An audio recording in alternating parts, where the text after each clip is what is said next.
else. But your children should look at you as someone who does everything you're asking them to do. I can't tell you how many times people have asked me to teach their children writing. And I said, sure. What is it that they see you write? Oh, I'm terrible at writing. I said, oh, that's a big selling point for your child. Mom and dad seem to be doing just fine, and they don't write. So I guess writing is one of those things that I have to do until I get out of school, and then I can be like Mom and Dad and stop doing it. Or the parents who say, I hate math. Well, that's going to be a big selling point for your child. You know, so help my child learn math, but I don't want any part of learning math. You see, if you're learning along with your child, which for a lot of people who had a public school education, they're not very happy with the education they had. I just did a homeschool convention in Santa Clara, and as I was talking to a lot of parents, some of them had been homeschooling for 4, 5, 6 years, I said, don't you wish you had the education you're giving your child? And their answer was, oh, absolutely. But what they're really doing is they're giving themselves the education they wish they had because they're learning alongside their children. When you homeschool, it does not have to be like a day school. It's the biggest thing that people fall into the trap. We knew one family that had the children call their mother Mrs. So-and-so, so it could be like school, because if they ever have to go to school, they have to be ready. I mean, seriously. Whoever said that the best way to learn is at a desk with 30 other people who are your age? I don't know, I would venture to say that we probably have a wide range of ages here, and you're all listening and you're all learning. In other words, I just made the requirement, okay, you have to be 35 to come to this meeting, and then tomorrow we'll do the one for the 37-year-olds, and then we'll do the one for the 40-year-olds, and then, you know, I could be very busy, and if I got you to pay me, I'd be very rich. Maybe that has something to do with why it takes 12 years to be functionally illiterate in a lot of places, because you see, maybe it has more to do with the socialization that Mark was talking about. I saw very early on the difference in my children than in children who had gone to regular school. My son was in a series of karate classes, and the teacher would ask a question, and all the other kids would go, and my son would give out the answer, and he'd say, right, Mr. Schwartz, because in the karate studio they always called you by your last name. And he'd ask another question. All these kids would go in like this, and my son goes, Mom, why did they wave at him? Because they're so used to, you have to wait to be called on. Now, I'm not suggesting that people be, you know, rambunctious and disrespectful, but the fact is, really what happens in the socialization, you learn how to stand in line, be quiet, and not object to what you're being taught. Is that what you really want for your children? I dare say that there are a lot of people who are very unhappy with the current economy in the United States, the current state of politics, business, lots of different things. How do you think that lack of integrity came about? Do you think it came about because people were taught that they should defer pleasure and save, or do you think people were taught you can just go into debt and it'll all be okay? And do you think people really understand how an economy works? Well, see, if you have this microcosm of the family, you can teach that. You can teach your children, you know, how to manage what money you give them. You can teach your children responsibility. When I talk to homeschooling moms who are very harried and I just can't get everything done, I said, when my children are 8 years old, they do their own laundry. And they have to cook at least once a week. Now, Dad, you got to eat your mistakes, but they'll learn. They'll figure it out. You know, they should learn how to iron their own clothes. They should be able to, if you have to do something like refresh yourself and, you know, get yourself a little bit more learning in an area that you want to teach, you should be able to send them to the grocery store with a list and have them get the groceries. At our house, Saturday was cleaning day.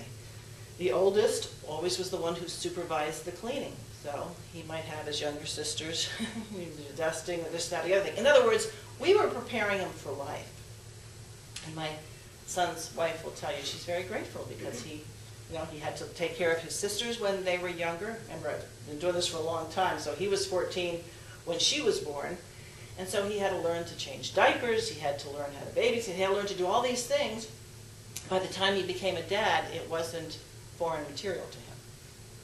And so The whole idea of a homeschool is to prepare somebody for life. Now, you may not know by the time Johnny's 7 if he's going to be the next Supreme Court justice, or he's going to be own his own plumbing business, or he's going to be a construction worker, or is he going to be a doctor. That really isn't so important as that if he does any of those things, that he does it in a godly way with integrity. And along the line, you're going to get pretty creative yourself on how you deal with the challenges. But if your children see that along the way they've got parents who are willing to learn, are eager to learn, and are trying to get better at what it is they do, by the time they go to college and they have some professor who has a bunch of letters after his name and is trying to impress them on the fact that they really don't need their parents and they should be independent people and everything else, your children will know otherwise. Your children will understand that their parents really gave them a first-class education. My husband used to call it the education of kings and queens, you know, having one-on-one. In a lot of ways, when you homeschool, it's like a one-on-one tutoring. The best part is you teach your child how to read, you teach your child how to think, and then a lot of it happens on its own.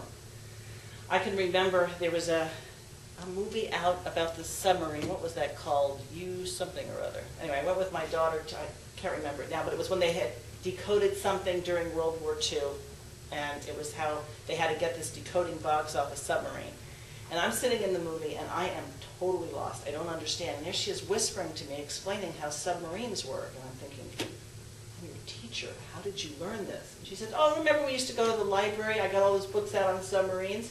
So she was very knowledgeable on submarines, and I thanked her because I understood the movie, what was happening and what they were doing and such. But in other words, there was an interest in something, and she could pursue it. So she didn't have to She didn't have to wait to be told, you now are going to learn about submarines. Or the first time I gave her, you know, a Charles Dickens book. She loved Charles Dickens. So you know what? She read every Charles Dickens book she had. It wasn't on our curriculum. She never would have been able to do that. But she pursued it because it was something she was interested in. With my son, it was making money. So he was always starting businesses, whether it was a car wash business or a lemonade stand or making T-shirts or whatever it was. But within the context of our family, he could do that, and then other things came into play. You know, how are you going to keep your records? You know, at one point, you know, do you need to have a resale license to be able to sell your stuff? So what subject was that? Well, that was economics, that was finance, that was banking, it was a lot of things. And suddenly you can have a very interesting life because you can choose your vacations based on something that one of your children wanted to learn or what you would like them to learn. In our case, sports was a big thing for my husband, and so my girls were competitive junior golfers, and so we were able to do a lot of golf tournaments, but we were able to tailor a schedule around golf practice, and it was something that worked for us. Do I recommend that everybody do that? No, because you may not like golf, or you may not have the opportunity to do that, but there may be something else that you'd like to do. And so if you look at it as the freedom to explore things, the freedom to explore God's creation, and then be able to learn about it and do something with it, think about it. Thomas Edison was homeschooled. Would he have come up with the light bulb if he had sat in rows and this, that? They'd probably tell him his ideas were crazy and he probably shouldn't, turn off that light and go to bed or something like that, as the joke goes. But anyway, the idea is that whatever fears you had, as Mark says, they really pale in comparison to the wonderful opportunity and privilege you've been given. By the time you raise a child and you've taught that child, and even if there's areas or subject areas you're not very good at and that you're going to farm it out to someone else, that's fine. At the end, you'll know your child. You'll know his strengths, you'll know his weaknesses, you can play to his strengths, and you can help improve those weaknesses. And you can do it within a context of who you answer to is to God. And I think if you think about that, it's a lot better than answering to some impersonal bureaucrat who really doesn't care all that much.